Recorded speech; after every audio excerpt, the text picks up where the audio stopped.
बिस्मिल्लाहिर्रहमानिर्रहीम। मैं professor doctor Atif Kazmi, professor of dermatology. मैं आजकल यूनिवर्सिटी ऑफ लाहौर में हेड ऑफ़ डिपार्टमेंट हूँ, स्किन का, माहिर अमराद जिल्द हूँ और ट्रीट कर रहा हूँ डर्मेटोलॉजिकल प्रॉब्लम्स को फॉर द लास्ट 40 ईयर्स। तो मेरी तकरीबन 40 साल का एक बहुत बड़ा अरसा होता है, और तो वो मुझे हो गया है इसी शोबे में। मेरे वालिद डॉक्टर ग़ुलाम शबीर, अल्लाह उनकी मग़फ़िरत करे, वो फाउंडर थे डर्मेटोलॉजी के पाकिस्तान में, और उन्होंने सबसे पहले इस शोबे को मुतारफ़ कराया जल्दी अमराज़ को 1955 में। तो देखा जाए तो तब से अब तक जल्दी अमराज़ में बहुत रिसर्च और एडवांसमेंट हो गई है। और लोग मुझसे पूछते हैं कि डॉक्टर साहब, डॉक्टर आतिफ़ ये बताइए कि जल्दी अमराज़ कितनी हैं, तो मैं उन्हें कहता हूँ अब हज़ार हा हो गई हैं। पहले होती थी 10, 12, 15, 20, 25, 100, 500, अब तो हज़ारों में जल्दी अमराज़ हैं।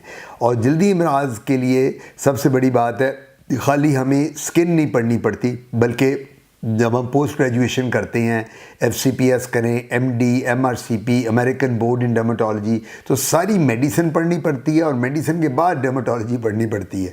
तो आप अंदाज़ा लगाएं कि ये कितना वास्ट सब्जेक्ट है। सबसे बड़ी बात है कि skin is the largest organ of the body. ये तो आप सब जानते हैं कि जल्दी अमराज जो है स्किन पे क्यों सबसे ज़्यादा नज़र आते हैं, क्योंकि ये ऑर्गन बॉडी का सबसे बड़ा है। सर से लेके पाँव तक जल्दी जल्द है, और सबसे बड़ा फंक्शन क्या है इसका? Protective function. यानी क्या मतलब हुआ?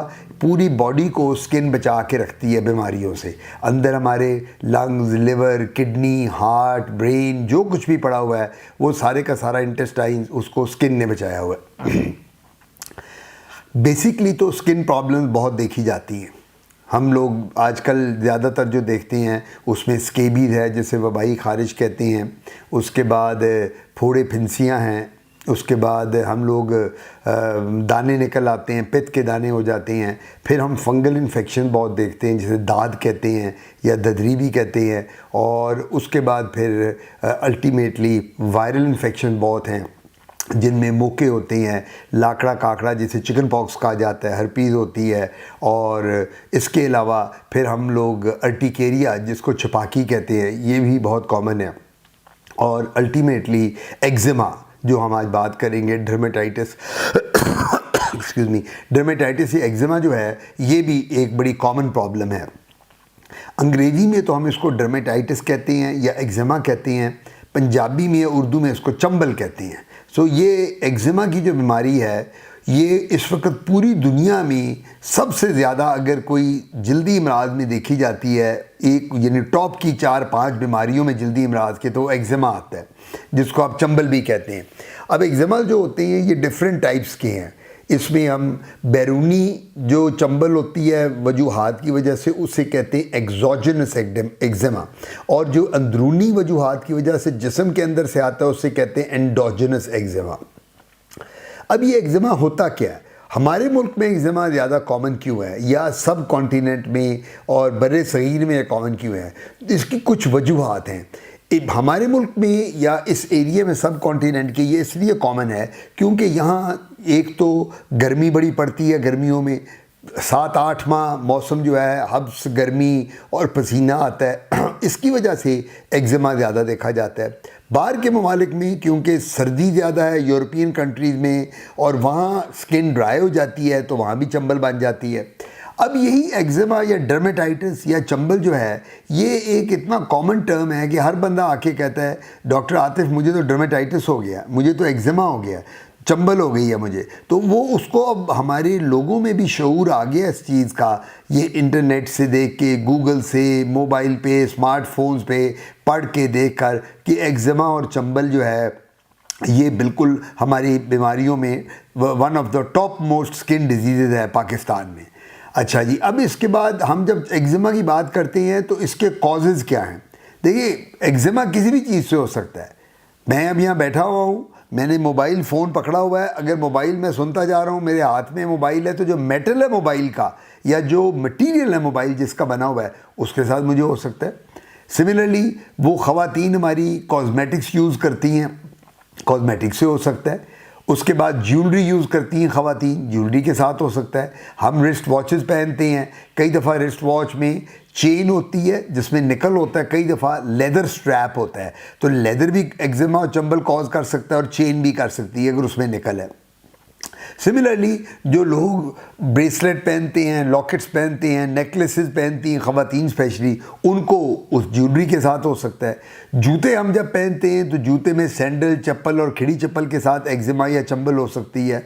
और वो हमारी घरेलू ख़वातीन जो घर का खाना और घरदारी करती हैं, जिनमें उन्होंने कपड़े भी धोने हैं, आटा भी गूंदना है, अंदर जाके किचन में उन्होंने प्याज और लहसुन और धनिया और अदरक इसको काटना है, तो वो ग्लव्स नहीं यूज़ करती पाकिस्तान में, उनको भी सारे हाथ कट जाते हैं, जिसको हम चंबल कहते हैं। अंग्रेज़ी में हम इसको हाउसवाइफ एक्जिमा कहते हैं या हाउसवाइफ डर्मेटाइटिस कहते हैं। सो चंबल की अब आप कितनी किस्में हैं, हर चीज़ के साथ डर्मेटाइटिस एक्जिमा हो सकता है। हेयर डाई जो लोग लगाते हैं, हेयर डाई के साथ आ जाता है एक्जिमा। बड़े लोग आते हैं कि जी मैंने हेयर डाई यूज़ करता हूँ, मेरे तो कानों में ख़ारिश है, मेरे सर में ख़ारिश है, जिस्म में ख़ारिश है, तो हेयर डाई डर्मेटाइटिस भी है, वो भी इसका एक कॉज है। उसके बाद क्या कहते हैं, मैंने बहुत लोगों में देखा है कि जो लोग सारा दिन अपनी कुर्सी पे दफ्तर में जाते हैं, सुबह से लेके शाम तक बैठे रहते हैं, अगर वो कुर्सी के साथ टेक पीछे लगाएंगे तो वो जो पिछला हिस्सा जिस्म का अगर डेली बहुत ज़्यादा टेक लगाते हैं उसमें भी एक्जिमा आ सकता है, वहाँ एलर्जी हो सकती है। सो कोई भी चीज़ जो हम इस्तेमाल करते हैं या हमारे इस्तेमाल में आती है वो हमें डर्मेटाइटिस या चंबल या एक्जिमा दे सकती है। सो ये तो हो गई एक्सटर्नल वजूहात। एक चंबल होती है जिसको कहते हैं इंटरनल या एंडोजेनस, उसमें आता है एटॉपिक एक्जिमा।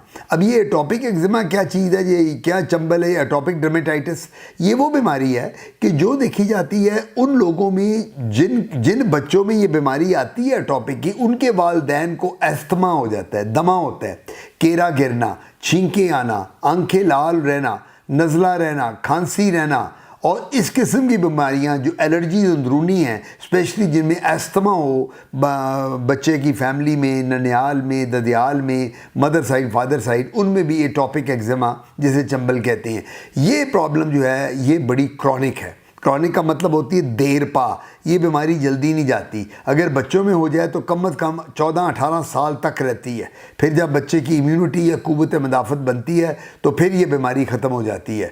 लेकिन ये बीमारी को हम कहते हैं एटॉपिक एक्जिमा। ओल्ड एज में आप लोगों का तजर्बा हुआ होगा, अपने वालिदैन जो आपके घर में बुज़ुर्ग हैं या आपके और बुज़ुर्ग नाना दादा और ताया चचा जो हैं एज 60+ 70+, उनकी स्किन बड़ी ड्राई होती है, उसको हम कहते हैं एक्जिमा क्रैकली। वो भी चंबल है, वो भी डर्मेटाइटिस है, स्किन ड्राई हो जाना। और उसके बाद और बड़ी ग्रेविटेशनल एक्जिमा भी आता है, वेरिकोसिटीज बन सकती हैं।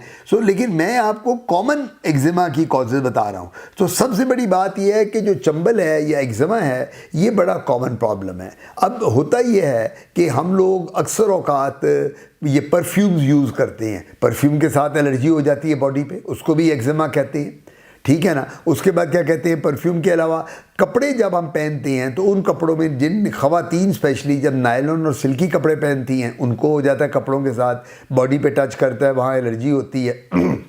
तो ये जो बीमारी है एक्जिमा की, ये कॉमनेस्ट बीमारी है जो ये देखी जाती है। और मैंने आपको वजूहात भी बताई हैं सारी, क्यों होता है, इसकी क्या कॉजेज़ हैं, क्यों लोगों में एलर्जी ये डर्मेटाइटिस सबसे ज़्यादा देखा जाता है। सर से लेके पाँव तक जिल्द के हर हिस्से में आप इसको, हाथ की उंगलियों में, पाँव की उंगलियों में पसीना जब आ जाता है हाथ और पाँव में बहुत, लोग जब नमाज़ पढ़ते हैं, नमाज़ पढ़ने के लिए 5 वक्त वज़ू करते हैं तो वो हाथ और पाँव को खुश्क नहीं करते, उसके बाद पानी लग लग के हाथों और पाँव में जिस तरह दाद और फंगस हो जाती है, एक्जिमा भी हो जाता है। सो ये बीमारी, उसके बाद हम ये क्या करते हैं कि जो साबुन बॉडी पे इस्तेमाल करते हैं या लोशन और जेल्स और क्रीम इस्तेमाल करते हैं, ये हम लोग कोई ना कोई नया ब्रांड ले आते हैं। मेरा मशवरा ये होगा, एक ही ब्रांड यूज़ करें जो आपकी स्किन को सूट करता है। हर ब्रांड स्किन को सूट नहीं करता, ये भी आप करके देख लें। सो आई पर्सनली फील, मेरा ज़ाती ख्याल ये है कि एक्जिमा जो है इसकी हर कॉज, इसकी डर्मेटाइटिस की, चंबल की, हर चीज़ कॉज हो सकती है। लड़के मोटर बाइक चलाते हैं जो मर्द हजरात, अगर साइलेंसर मोटर बाइक का जिस तरह बहुत गर्म होता है, आप उतरते हैं मोटर बाइक से, गलती से आपकी टांग साइलेंसर को लग जाए, गर्म साइलेंसर को, आपको वहाँ भी एक्जिमा बन जाएगा, चंबल बन जाएगी। और ये जो चंबल होती है इसकी भी आगे एक साम है, एक होती है एक्यूट, एक होती है सब एक्यूट, एक होती है क्रॉनिक। एक्यूट का मतलब है ताज़ा ज़ख़म, पानी बह रहा है, खून बह रहा है, उसमें से सीरम बह रहा है और वो बिल्कुल कच्चा ज़ख़म है। सब एक्यूट का मतलब है कि अब वो पानी बहना बंद हो गया, उसके ऊपर एक छिलका आ रहा है आहिस्ता आहिस्ता कुछ दिनों के बाद, हफ्ते के बाद। और क्रॉनिक का मतलब है कि वो बिल्कुल ड्राई हो गया हुआ है और हम लोग हर वक्त वहाँ खारिश करते चले रहते हैं उस जगह पे जहाँ हमें एलर्जी हुई थी। तो ये तो हैं वजूहात। अब हम आएंगे कि ये एक्जिमा किस उम्र में, एक्जिमा 1 दिन के बच्चे से लेकर तो जब तक बंदा हयात है, 90 साल का, 100 साल तक उसको हो सकता है। और ख़वातीन में और मर्दों में दोनों में एक्जिमा होता है। ये अक्सर औकात जो स्पोर्ट्समैन होते हैं उनमें पसीने के साथ चंबल या एक्जिमा, डर्मेटाइटिस हो जाता है। ख़वातीन का मैंने आपको बताया, किचन में जो काम करती हैं और जो कपड़े धोती हैं, आटा गूंथती हैं, उनमें ये काफ़ी कॉमन है। ये शेफ़्स में हमारे अगर ग्लव्स ना पहने, होटल के जो शेफ़ होते हैं खाना पकाते हैं वो ग्लव ना पहने, उनमें हो जाता है। सो एक्जिमा की कॉजेज़ मैंने आपको बता दी, हर एज में हो सकता है। और सबसे बड़ी बात क्या है कि एक्जिमा जो होता है ये ख़वातीन और मर्दों में दोनों में पाया जाता है। ये नहीं आप कह सकते कि मर्द हज़रात में कम है तो ख़वातीन में ज़्यादा, या ख़वातीन में ज़्यादा तो मर्द हज़रात में कम है, ये कोई ऐसी बात नहीं है, बराबर होता है हर जगह एक्जिमा। किसी न किसी मर्दों में जो मर्द हज़रात हैं उनमें एक्जिमा या डर्मेटाइटिस की वजूहात ज़रा मुख्तलिफ होती हैं। ख़वातीन में क्योंकि वो ज़्यादा घरेलू हैं उनमें उनकी वजह ज़्यादा होती है। फिर एक्जिमा एक और होता है, कई लोगों को हाथ बार बार धोने की आदत होती है, वो उनको कहते हैं ऑब्सेसिव न्यूरोसिस हो जाता है,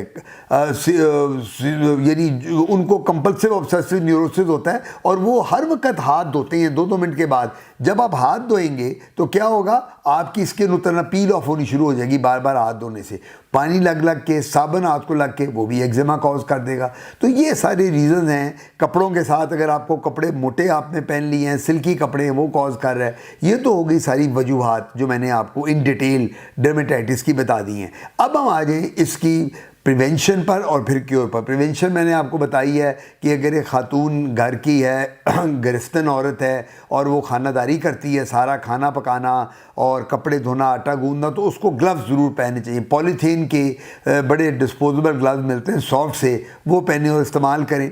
उसके बाद क्या कहते हैं, जिस चीज़ से आपको एलर्जी है उसको बिल्कुल छोड़ दें। अगर आप, कई लोग अंगूठी पहनते हैं और वो जो अंगूठी है उसमें निकल है उसकी जो बनी हुई है जिस चीज़ की, तो वो भी आपकी हाथ को, उंगली को सुजा देगी, उसको वो आप निकल मत लें। आप प्योर गोल्ड ले लें या प्योर आप डायमंड की कोई चीज़ ले लें। सिमिलरली जहाँ जहाँ जिस चीज़ से आपको होता है वो आपने प्रिवेंशन करनी है। उसके बाद अब हम आ जाएँ इसकी ट्रीटमेंट पे, तो किस तरह करना है। जो भी किस्म की एक्जिमा होगा उसको ट्रीट हमने करना है। ज़्यादातर हम अगर एक्यूट एक्जिमा है जहाँ पानी और ज़ख़म कच्चा है, वहाँ एंटीबायोटिक्स देते हैं खाने के लिए, एंटीबायोटिक्स देते हैं लगाने के लिए, टॉपिकल स्टीरॉइड्स देते हैं लगाने के लिए। और अगर बहुत सीवियर एक्जिमा फैला हुआ है, सर से पाँव तक पूरी बॉडी पे चंबल और डर्मेटाइटिस है और ख़ारिश कर रहा है बंदा, तो हमें उसको ओरल स्टीरॉइड भी देने पड़ते हैं, यानी मुंह के ज़रिए भी देने पड़ते हैं। तो ये ट्रीटमेंट जो है बच्चों में भी इसी तरह है कि वहाँ बड़ों में हम गोलियाँ या टैबलेट्स फॉर्म में देते हैं, बच्चों में हम शरबत या सिरप फॉर्म में एक्जिमा में या डर्मेटाइटिस में ट्रीटमेंट करते हैं। तो ये जो ट्रीटमेंट है ये हर शख्स को एक ही एंटीबायोटिक नहीं दी जा सकती, हर बच्चे को एक ही क्रीम नहीं लगाई जा सकती। सो ये डॉक्टर की अपनी प्रोफेशनल कैपेबिलिटी पे डिपेंड करता है कि वो स्किन देखे पहले किस जगह पे है। चेहरे के लिए क्रीमें और हैं, जिस्म के लिए क्रीम और होती है, और पाँव के लिए और है, हाथ के लिए और है। उसके मुताबिक ये दवाइयाँ अपने मरीज़ को तजवीज़ करे जो डॉक्टर है। तो इसके साथ एक्जिमा बड़ा बेहतर होता है डर्मेटाइटिस, और ख़ारिश भी कम हो जाती है। इसमें क्योंकि ख़ारिश होती है तो हमें एंटी एलर्जिक भी देनी पड़ती हैं। एक्जिमा में या चंबल में बड़ी मार्केट वाली भरी पड़ी है, एंटीबायोटिक से मार्केट भरी हुई है, क्रीमें लगाने वाले से मार्केट। तो वो आप जब अपने डर्मेटोलॉजिस्ट को, माहिर मराद जिल्द को मिलेंगे तो वो आपको उसकी तफसील बता देगा। तो ये बेसिकली थोड़ा सा मेरा एक आज प्रेजेंटेशन थी आपके साथ डर्मेटाइटिस के ऊपर, और उसमें यानी जिसको उर्दू में हम पंजाबी में चंबल कहते हैं, एक्जिमा भी कहते हैं, ये बड़ी कॉमन प्रॉब्लम है। तो मैंने सोचा कि आज आपको थोड़ा सा मैं इसके बारे में बताता चलूँ। मैंने आपको मोटी मोटी कॉजेज़ बता दी हैं, क्या वजूहात हैं एक्ज़िमा की। फिर मैंने आपको बता दिया कि एक्ज़िमा में किस तरह आपने, और अगर ड्राई एक्ज़िमा हो तो उसमें हम मॉइस्चराइजिंग क्रीम दे देते हैं। अगर स्किन बहुत ड्राई है, एक्ज़िमा कर रहा है, ख़ारिज कर रहा है, तो आप मॉइस्चराइजिंग क्रीम बेस्ट हैं। तो ये ट्रीटमेंट थी।